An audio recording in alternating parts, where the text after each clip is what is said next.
Turn passion into excellence. Magandang gabi, ito yung kit natin na kinarera natin sa TSL Championship sa Tarlac Circuit Hill. Kategory niya 160 SL. Nakuha natin yung champion tsaka yung record holder na kauna-unahang click na nag-dominate sa 160 SL category. So, ang problema namin ngayon, masyado mabigat yung motor. Overweight kami ng 15 kilos. Kaya ngayon, kailangan natin magbawas ng timbang tsaka magaan. Meron kami mga nabawas dito. Kung dito sa may underneath, tsaka yung ito sa may U-box, tinapos na namin. Pero ngayon, maghahanap pa tayo na pwedeng tabasin. Ito yung U-box yan, tinabas na namin yan kahapon lang. Kasi malaking bigat din, ilang grams din yung nabawas namin dyan. Tapos yung dito sa ilalim, natabas na din. Ito may mga marker na din yung mga kailangan pa namin tabasin. Kasi isang nakita kong mabigat dito, itong tangke. So gagawin natin, tatanggalin natin ng laman, tsaka itong fuel pump, tapos titimbangin natin.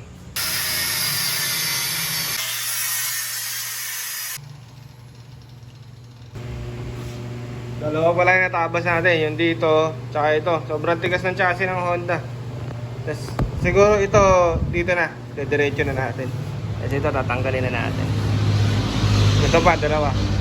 Sub naman, sub.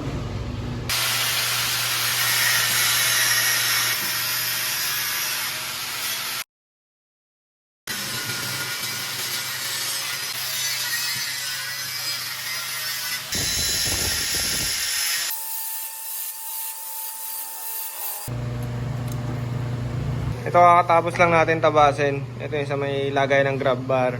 Tapos ito yung sa gilid. Tsaka yung sa ito dito ilagay ng tapalodo sa likod. Pero ito parang bala ko pa nipisan to kasi tibay pa din naman Timbangin natin ilan yung nabawas natin. Ito maraming salamat nga pala kay Boss Renz ng JRP. Nagpadala agad siya ng aluminum gas tank nung nangailangan kami. Kasi ito, tinatanggalan lang natin ng laman yung stock na gas tank. Tapos pagkumparahin natin ilang difference na grams or kilo yung pinagkaiba ng stock tsaka aluminum.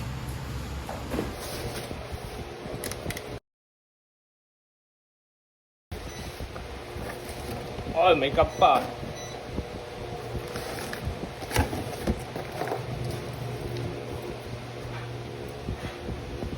Dyno Pro tsaka JRP. Salamat o, kompleto. May mga damit pa. Bag. Kompleto. Ito, pinakamaganda. Uy, meron pa pala dito. Calendar. O, na. Pamigay natin to sa mga tropa. Tapos ito. So, sobrang gaan. Mamaya timbangin natin. Buksan natin.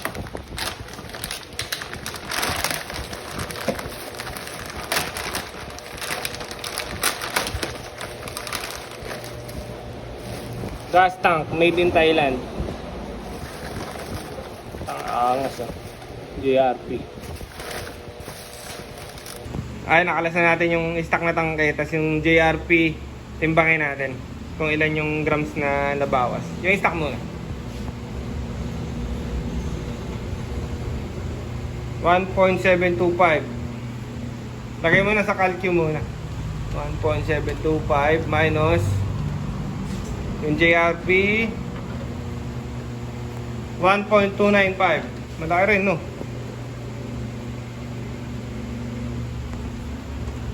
So, dito pa yung nagkakalkyo 1.295. 430 grams din. Malaking bagay, malaking gaan yun.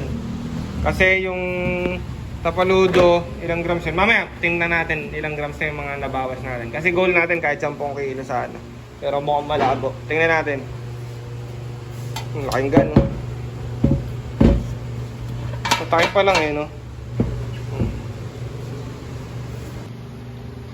Timbangin natin ilan yung mga nabawas na natin. Ito, nilighten lang natin to pagkatapos na yung karera Doon kasi natin nalaman na overweight pala. Ito yung sa grab bar. 60 grams. Sa grab bar ulit.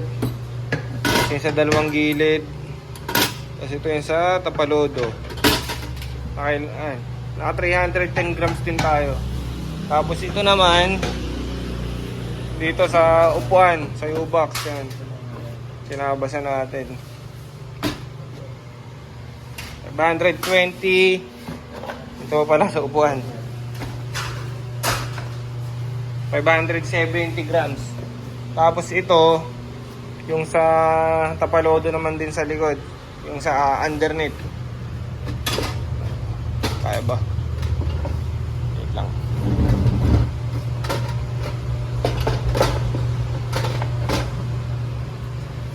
Sakto, 1 kilo. 1 kilo na yung nabawas natin. Ay, sa tangke pa pala. Ilang grams yung sa tangke? 400. Check na lang natin mamaya. Yan. So, dito pa lang sa underneath. Tapos sa U-box, sa upuan. Sa itong mga bakal. Naka 1 kilo na tayo. Tapos i-minus pa natin itong nagpalit tayo ng aluminum gas tank from JRP. Mga 1.4 grams na yun kilo yung nabawas natin. 15 kilo yung overweight natin. Hanap pa tayo ng pwedeng tabasin para gumaan. Itong sa fan cover, hindi natin pwedeng tanggalin para sa cooling system yan. Stock lang. Tapos ito, yan, puputulin pa din natin ito. Bawasan pa natin. Tapos ito, puputasin pa natin kasi sumasayad pa din pag lumiligo. Hanap pa tayo. Baka may masasuggest kayo. Ito, puputulin pa yung mga ito Tsaka ito, ayusin pa yan. Ito din. Pati ito, baka panipisin pa nga.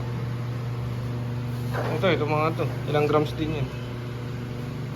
Kahit maliliit, pag pinagsama-sama, malaki rin.